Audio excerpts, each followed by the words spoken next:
Imagine owning an airport. Millions of passengers, billions in revenue potential. Now, imagine selling it 3 times and failing every single time.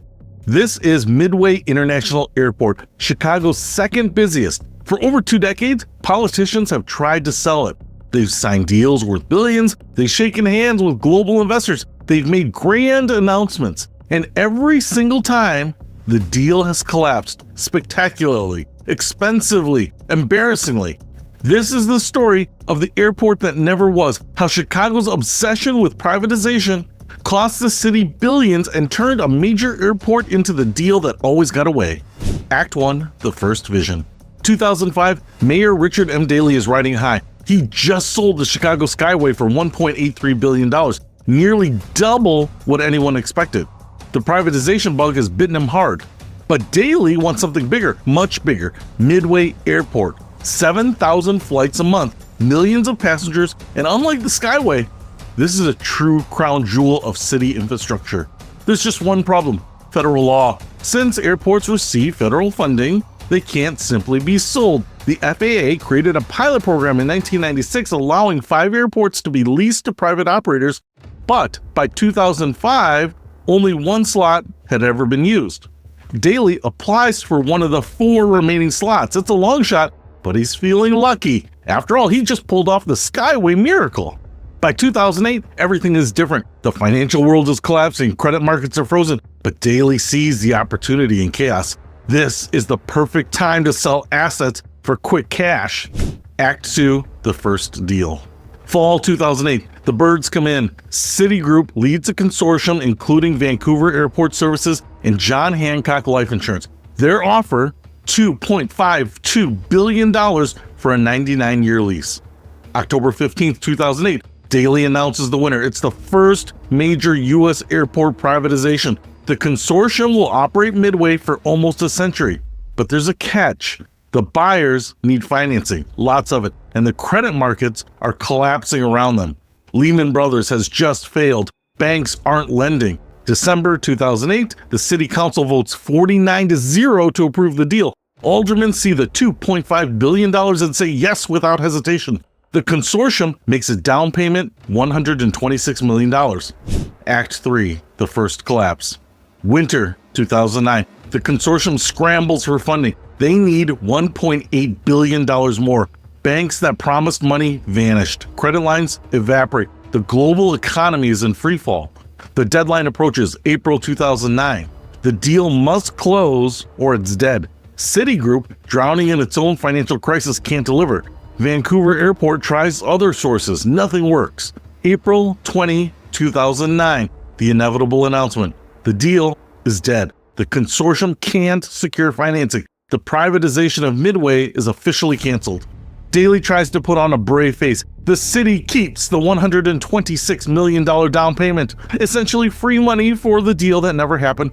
But the humiliation stings. The failure makes national news. Chicago's privatization streak is broken. The first major airport privatization in U.S. history collapses before it even begins.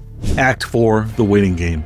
For 3 years, Midway sits in limbo. Daley doesn't try again. The FAA doesn't push. The privatization slot remains reserved for Chicago, unused. February 2011, Rahm Emanuel wins the mayor's race. During the campaign, he had opposed privatization deals, calling them short-sighted. Midway seems off the table. But Emanuel inherits a financial disaster. Chicago faces a $636 million budget shortfall. Pension obligations spiral out of control. The city desperately needs money. Meanwhile, the FAA grows impatient. Chicago has held the large hub privatization slot for 7 years without using it. Other cities want the opportunity. New Orleans briefly shows interest, then withdraws. Act 5, the second attempt. Late 2012, Emanuel's tune changes. Facing massive pension costs and budget holes, privatization suddenly looks attractive again, but he promises a different approach. Emanuel's conditions: maximum 40-year lease, not 99 years, revenue sharing with ongoing payments, not just a lump sum, and the city keeps ownership. Operators just manage the airport. The interested parties circle again. Macquarie and Ferrovial, the Skyway operators, team up. Industry funds management partners with Manchester Airport Group. The vultures smell opportunity. March 2013, Emmanuel issues formal requests for proposals. 16 parties express interest. By March, it's down to 6 finalists. The process looks promising. Act 6, the second collapse. March to September 2013, the bidding process proceeds. 2 finalists emerge, the Macquarie Ferrovial team and the IFM Manchester Group. Then, suddenly, one bidder drops out. Industry funds management cites valuation issues and walks away. Emmanuel is left with only one bidder. September 5th, 2013, Emmanuel makes an unexpected announcement. The privatization process is terminated. With only one bidder, there's no competition, no leverage, no deal. The second attempt dies. No corruption, no financial crisis, just a simple lack of competitive bids. Midway remains in public hands. Act 7, the third hint. Emmanuel doesn't give up entirely. For years, he leaves the door open. Maybe another attempt, different market conditions, better timing. The FAA, frustrated by Chicago's on-again, off-again approach, considers changing the rules. Maybe take away Chicago's slot, give another city a chance. In 2019, Lori Lightfoot becomes mayor. She's not interested in privatization. The idea quickly dies. Chicago has officially wasted 3 opportunities to privatize Midway. Act 8, the missed billions. Let's calculate the cost of failure. The 2008 deal would have brought in $2.52 billion. Studies suggest the airport was worth much more, perhaps $4 to $5 billion.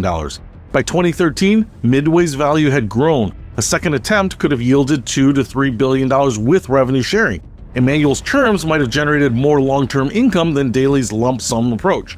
Compare that to the Indianapolis airport, which signed a management contract in 1995.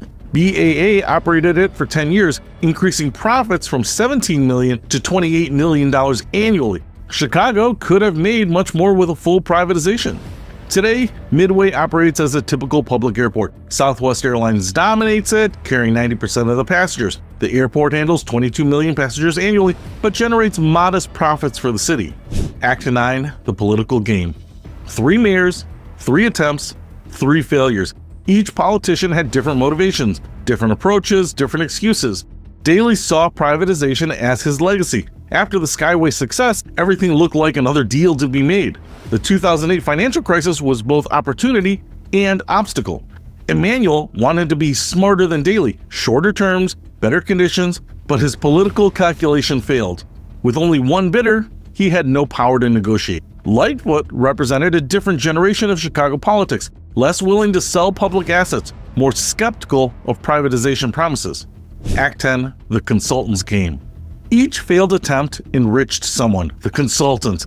Goldman Sachs advised on the 2008 deal. Credit Suisse worked on attempt number 2. Lawyers, advisors, and investment bankers all got paid. The revolving door spins freely. Chicago officials become consultants. Consultants become city officials. John Borovica, who ran Emmanuel's congressional campaign, lobbied for both red light cameras and airport deals. The consulting fees add up to millions across all 3 attempts for work that never produced a completed deal. For advice that consistently failed. Act 11, the broader context. Chicago wasn't alone in privatization ambitions, but other cities succeeded where Chicago failed. London's Heathrow, Frankfurt, Sydney, Copenhagen, all successfully privatized. In America, only a handful of airports have been privatized under the FAA program. Stewart Airport in New York, Luis Munoz Marin in Puerto Rico, Branson Airport in Missouri, small fish compared to Midway. Congress expanded the pilot program to 10 airports but kept the restriction. Only one large hub could be privatized. Chicago's failures blocked other major cities from trying. Act 12, the current state. Today, Midway remains stubbornly public. The terminal is dated, the runway system is constrained, investment is needed but city funds are limited. Mayor Brandon Johnson faces the same budget pressures as his predecessors, but privatization is off the table. The political will is gone and the moment has passed. Travelers still use Midway. Southwest's hub ensures steady traffic, but the airport feels stuck in time, a monument to missed opportunities. The FAA no longer holds Chicago's slot. After 15 years, they gave up waiting. Other cities can now try to privatize their airports. Chicago's window is closed. Conclusion. 3 mayors, 20 years, billions in potential revenue. 0 privatization deals completed. The airport that never was tells the story of Chicago's greatest municipal failure. The cost isn't just the deals that didn't happen, it's the debt that piled up, the services that went unfunded, the infrastructure that deteriorated while politicians chased privatization dreams. Other cities learned from Chicago's mistakes. They structured much better deals. They planned more carefully. They succeeded where Chicago failed. Midway still serves millions of passengers, but it's a shadow of what it could have been. A public airport running on public funds, missing the private investment that might have transformed it. In the end, Chicago's airport privatization attempts reveal something deeper: the city's chronic inability to execute on grand visions, the tendency to shoot for the stars while failing to handle basic governance.